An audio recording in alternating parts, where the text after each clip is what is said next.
Selamat pagi, siang, sore, malam semuanya sahabat bisnis. Ketemu lagi di channel Yuda Setiawan.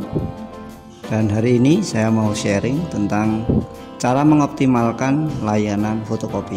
Nah teman-teman, bagi yang baru pertama kali nyantol di channel YouTube saya, silahkan bisa subscribe terlebih dahulu sehingga teman-teman bisa mengikuti setiap video-video yang saya sampaikan. Nah langsung saja teman-teman ya, untuk hari ini bagaimana cara mengoptimalkan bisnis atau layanan fotokopi kita ya. Jadi kadang-kadang orang buka fotokopi itu kan 1 tahun 2 tahun jalan, tapi karena kontrakan yang cukup besar akhirnya tutup. Operasional yang dikeluarkan lebih besar daripada omset yang diterima dan lain sebagainya. Nah jadi hari ini saya mau sharing bagaimana sih mengoptimalkan layanan fotokopi supaya bisnis kita terus berkembang, bahkan lebih maju lagi dan omsetnya bisa semakin besar ya. Langsung saja teman-teman, yang pertama adalah pilih peralatan yang tepat. Nah, pilihlah peralatan fotokopi yang berkualitas dan dapat menghasilkan cetakan yang baik. Pilihlah mesin yang sesuai dengan volume cetak dan kebutuhan bisnis. Nah, kalau dulu saya pernah sharingkan di awal saya buka usaha fotokopi itu pernah karena kurang referensi, kurang informasi, kurang belajar, kurang literasi, sehingga saya salah pilih mesin fotokopi, sehingga mesin fotokopi belum dipakai 1 tahun itu sudah sering rusak. Nah, buat teman-teman yang buka usaha fotokopi atau yang mau buka usaha fotokopi, supaya layanan fotokopi kita optimal, yang pertama adalah pilihlah peralatan khususnya ini ya, yang utama yaitu mesin-mesin, entah itu print, entah itu fotokopi, yang berkualitas dan dapat menghasilkan cetakan yang baik. Kalau mesin printer, saya pernah rekomendasikan untuk lebih baik pakai Epson ya. Saya rekomendasikan untuk printer Epson. Untuk cetakan-cetakan biasa itu saya rekomendasikan yang agak murah, atau yang paling murah itu adalah Epson L121, dan untuk cetak foto itu pakai Epson L1210 ya. Itu sudah sangat mumpuni untuk usaha fotokopi. Dan untuk mesin fotokopi saya pernah rekomendasikan yaitu mesin Brother DCPL 2540. Itu harga 3 juta, itu sudah dapat kualitas yang baik dan hasil cetak yang baik. Jadi biar nggak salah melangkah ya. Nah, terkait dengan itu pasti disesuaikan dengan volume cetak yang dibutuhkan. Kalau kita masih awal-awal buka, masih kebutuhan cetak kita 1 hari hanya 1 rem, 2 rem sampai 3 rem, saya kira untuk fotokopi pakai mesin Brother DCPL 2540 dengan 1 mesin sudah cukup. Tetapi kalau mungkin sehari bisa mencetak 3 kardus atau sebanyak 7.500 lembar per hari, nah pastinya butuh mesin fotokopi yang lebih besar gitu. Nah jadi pilih peralatan yang tepat, disesuaikan dengan kebutuhan kita, dengan kebutuhan operasional, dan juga dengan kebutuhan customer. Itu yang pertama teman-teman ya. Lalu yang kedua teman-teman, yang kedua adalah perawatan dan pemeliharaan mesin fotokopi. Nah banyak para pemilik usaha fotokopi kadang-kadang nggak memperhatikan perawatan dan pemeliharaan. Jadi kalau aman ya udah hajar aja gitu, nggak perlu dicek. Tapi ketika error baru dicek. Nah sebetulnya itu sangat memungkinkan mesin fotokopi kita atau mesin printer kita akan cepat rusak begitu. Nah jaga agar mesin fotokopi selalu dalam kondisi yang baik. Lakukan perawatan rutin seperti membersihkan kaca scan, mengganti toner, dan memeriksa bagian-bagian penting lainnya. Dan itu rutin, mungkin dijadwalkan. Kalau saya sih menyarankan bisa dijadwalkan, walaupun kondisinya hasil cetaknya bagus atau enggak bagus misalkan, itu kalau bisa dicek itu paling enggak 1 minggu sekali, atau kalau kebutuhannya cukup besar ya 3 hari sekali.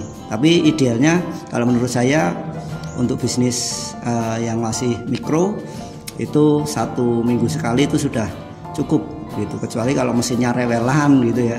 Tapi kalau selama mesinnya aman-aman saja, saya kira seminggu sekali untuk melakukan perawatan dan pemeliharaan, entah itu membersihkan tonernya, membersihkan kaca scan-nya gitu, dan di sekitarnya sehingga debu nggak masuk dalam. Nah, itu yang kedua, perawatan dan pemeliharaan fotokopi atau mesin yang lainnya. Dan yang ketiga adalah pelatihan karyawan. Nah, pelatihan karyawan ini sangat penting karena mesin fotokopi itu kan tidak semua orang punya, sehingga perlu latihan. Dan bahkan ngeprint aja tidak semua orang bisa langsung ngeprint begitu, sehingga perlu pelatihan karyawan. Pastikan karyawan memiliki pelatihan yang cukup dan dapat mengoperasikan mesin fotokopi atau printer dengan baik. Berikan pelatihan tentang cara menggunakan mesin, cara mengganti toner, serta cara menangani masalah umum yang terkait dengan mesin fotokopi. Nah, jadi kalau di tempat saya biasanya training untuk masalah mesin, megang mesin atau ngeprint dan lain sebagainya. Itu rata-rata pendampingan 1 minggu sampai 2 minggu. Itu baru bisa dilepas. Itu karena mesin fotokopi itu gampang-gampang susah ya.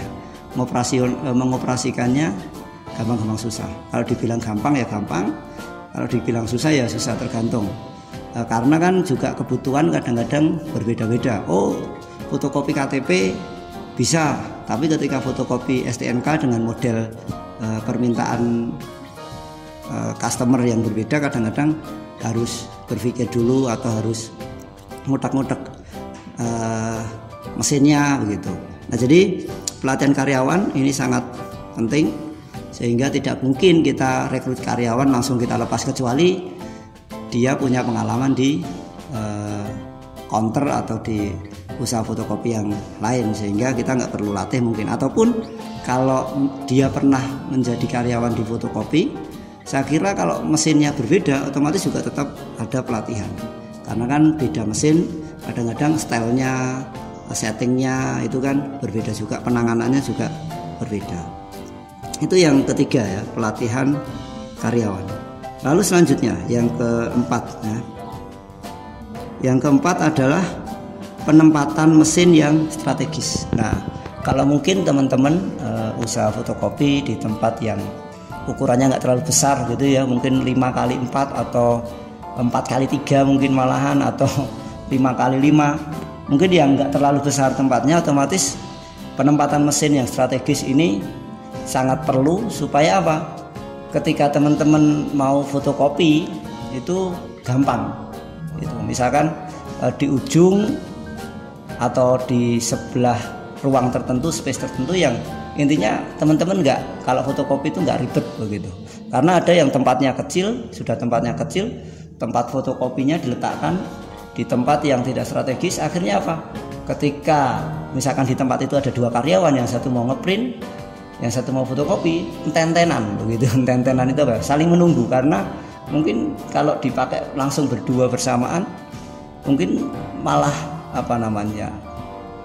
sempit, karena sempit sehingga dorong-dorongan atau mungkin nggak nyaman. Nah, jadi maksud saya bahwa letakkan mesin, entah itu mesin fotokopi, bahkan printer juga ya teman-teman ya, itu di tempat-tempat yang strategis. Makanya perlu istilahnya dekorasi ruangan atau counternya teman-teman, supaya ruangan bisnisnya itu, ruangan usahanya fotokopi itu bisa tertata dengan rapi, dan customer pun juga ketika ke situ nyaman, nggak untel-untelan. Karena memang ada beberapa bisnis fotokopi itu yang kumuh sekali gitu ya.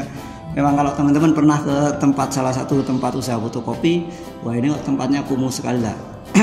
Kadang-kadang perlu yang namanya dekorasi gitu. Nah, tempatkan mesin fotokopi lokasi yang mudah diakses dan nyaman untuk digunakan. Itu yang keempat. Lalu yang kelima.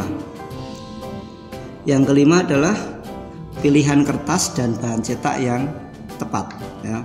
Gunakan bahan cetak yang berkualitas dan sesuai dengan kebutuhan pelanggan. Berikan pilihan kertas dan bahan cetak yang bervariasi sehingga pelanggan dapat memilih bahan yang paling sesuai dengan kebutuhan mereka. Nah, jadi ini kualitas kertas itu yang pasti harus baik, tapi harus tetap disesuaikan dengan keuntungan kita atau dihitungkan dengan omset kita sehingga kita tetap untung gitu maksudnya ya. Nah, jadi jangan sampai perhitungan kita meleset karena kita pengen kualitas kertas yang bagus sehingga harganya tapi murah. Maksudnya kita jualnya ke customer murah tapi harga bahan kertas kita bahkan harga tinta kita lebih besar daripada hasil dari penjualan kita, ya pasti merugi begitu. Nah, jadi cari kertas atau bahan cetak yang bagus tapi tetap sesuai dengan kebutuhan kita. Nah, juga variasi pilihan kertas ini biasanya misalkan kayak di tempat saya dulu pernah saya sampaikan tentang cetak foto, itu ada 2 pilihan kertas. Yang pertama kertas glossy dan yang kedua adalah kertas satin atau kulit jeruk juga bisa. Jadi ada pilihan-pilihan. Stiker saya juga ada pilihan kertas, ada yang paling murah kita sodorkan kertas stiker HVS. Di atasnya ada stiker mirror, di atasnya ada stiker vinil dan lain sebagainya. Jadi customer itu mendapatkan sebuah pilihan, nggak saklek pokoknya cetak stiker. Ya stiker adanya ini mas kertasnya gitu, nggak seperti itu. Tapi kita kasih saran sesuai dengan budget kadang-kadang. Demikian juga dengan cetak undangan. Kalau cetak undangan kita juga harus kasih pilihan harga dong. Mereka budgetnya berapa? Kalau kita bisa menyesuaikan dengan budget mereka, kemungkinan besar atau potensi untuk deal itu atau closing bahasanya ya, itu besar. Jadi dia punya budget misalkan 1.500 gitu ya, 1.500 rupiah untuk satu undangan, ya kita kasih bahan yang sesuai dengan budget itu. Kalau misalkan dia budgetnya hanya 1.500, kita punyanya di atas budget di atas 3.000, otomatis dia akan lari, kita nggak jadi closing begitu. Oke, lalu yang keenam yaitu harga yang kompetitif ya. Tentukan harga yang kompetitif agar pelanggan merasa puas dengan layanan fotokopi Anda dan memilih untuk menggunakan layanan Anda daripada layanan pesaing. Tetapi pastikan harga yang ditawarkan masih memberikan keuntungan yang cukup untuk bisnis Anda. Nah, teman-teman, untuk harga itu pastikan kompetitif. Jangan sampai teman-teman itu terlalu murah sehingga kadang-kadang malah hanya kerja bakti atau terlalu mahal. Kalau terlalu mahal pastinya nanti nggak ada yang datang gitu ya. Tapi kalau terlalu murah teman-teman nggak dapat keuntungan. Nah, sehingga harga yang kompetitif ini harus disesuaikan. Makanya kadang-kadang tempat satu dan tempat yang lainnya kadang-kadang ada perbedaan sedikit untuk masalah harga, dan itu wajar sekali, nggak apa-apa gitu. Nggak harus sama semuanya. Misalkan fotokopi 250 di toko A, di toko B juga 250, di toko C 250, nggak harus seperti itu juga. Itu karena tergantung juga. Misalkan di toko A itu harganya 300 misalkan, tapi kertasnya pakai kertas yang mahal, misalkan kertas yang kualitasnya baik, yang sangat bagus gitu ya. Sedangkan toko B mungkin harga 250 dengan kertas yang kualitas standar gitu, dan seterusnya. Nah, jadi teman-teman harus hitung sesuai dengan kebutuhan teman-teman. Jangan sampai harganya itu nggak bisa bersaing. Nah, kalau teman-teman lihat di salah satu marketplace ya, di Shopee itu kan harganya juga sangat luar biasa, persaingannya ketat sekali. Nah, itu harus juga sangat dipikirkan. Atau mungkin teman-teman harganya sangat murah, tetapi teman-teman carinya lebih besar omsetnya. Dalam artian begini, untungnya hanya Rp25 misalkan, tapi kalau teman-teman bisa jual sehari itu misalkan 10.000 lembar misalkan, itu kan sudah lumayan baik sekali gitu. Keuntungannya kecil tapi omsetnya besar, sehingga tetap saja profitnya seharinya nutup gitu. Ada yang itu masuk strategi ya teman-teman. Jadi ada yang cari keuntungannya di profitnya besar tapi omset kecil, atau omsetnya besar tapi keuntungannya kecil tapi berlipat, kan begitu. Sebenarnya tergantung strategi kita, tetapi yang pasti berikan harga yang kompetitif.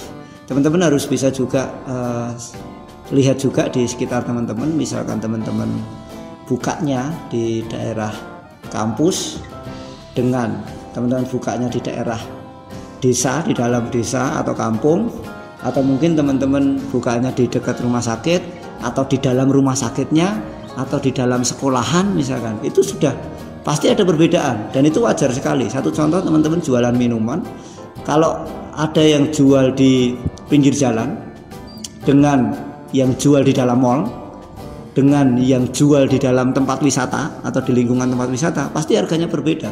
Dan itu sah-sah saja, wajar-wajar saja begitu. Yang penting tahu strategi penjualannya, dan teman-teman tetap bisa jalan bisnisnya. Itu yang keenam. Lalu yang ketujuh, yang terakhir, yaitu adalah layanan tambahan atau cross selling. Sering saya sampaikan bahwa bisnis fotokopi itu nggak cuman jualan jasa fotokopi gitu ya, tetapi harus ada yang namanya cross selling untuk mendukung usaha tersebut. Dan usaha fotokopi itu cross sellingnya luas sekali, cross sellingnya besar sekali ya. Jadi tawarkan layanan tambahan seperti cetak foto, cetak brosur, cetak sertifikat, alat tulis, jilid, cetak stiker, scan, dan lain sebagainya. Bahkan bisa juga minuman, teman-teman ya. Jadi kalau minuman itu kan biasanya orang sambil nunggu fotokopi, orang nunggu ngeprint, itu kan kadang-kadang kalau di tempat kita ada minuman, itu kadang-kadang mereka melirik, oh pengen ambil minuman begitu. Nah, kalau jujur saja di tempat kami itu sudah saya pikirkan sebenarnya cross selling tentang minuman itu, tapi tempat saya sampai sekarang nggak jualan minuman untuk cross sellingnya, karena ya samping toko saya itu ada jualan toko kelontong, dan di situ ada minuman, sudah ada minuman-minuman. Jadi saya kira kurang etis untuk saya ikut jualan di situ gitu. Nah, jadi kalau mau tambah cross sellingnya itu jualan minuman, itu sangat lebih menguntungkan sebetulnya. Nah, tapi minumannya bukan minuman yang ini ya, bukan minuman yang kemasan untuk dibuat gitu, enggak, tapi maksudnya minuman botol, minuman botol itu dimasukkan ke kulkas, atau kulkas itu udah jual di situ, udah pasti lakunya begitu. Nah, itu teman-teman untuk hari ini sharing saya tentang mengoptimalkan layanan fotokopi, sehingga fotokopi teman-teman terus maju dan terus maju, omsetnya semakin membesar dan membesar, dan usaha teman-teman dari usaha mikro mungkin nanti bisa naik menjadi usaha kecil, dan mungkin bisa naik menjadi usaha sampai usaha menengah ya, bahkan menjadi bisnis yang besar. Oke teman-teman, itu saja sharing saya hari ini. Semoga ini menambah pengetahuan buat kita sekalian, dan buat teman-teman yang mau buka usaha fotokopi atau bisnis di bidang percetakan, selamat mencoba dan terus belajar, tambah referensi, tambah literasi, dan tambah informasi. Oke, terus maju untuk UMKM Indonesia, tetap semangat dan salam sehat.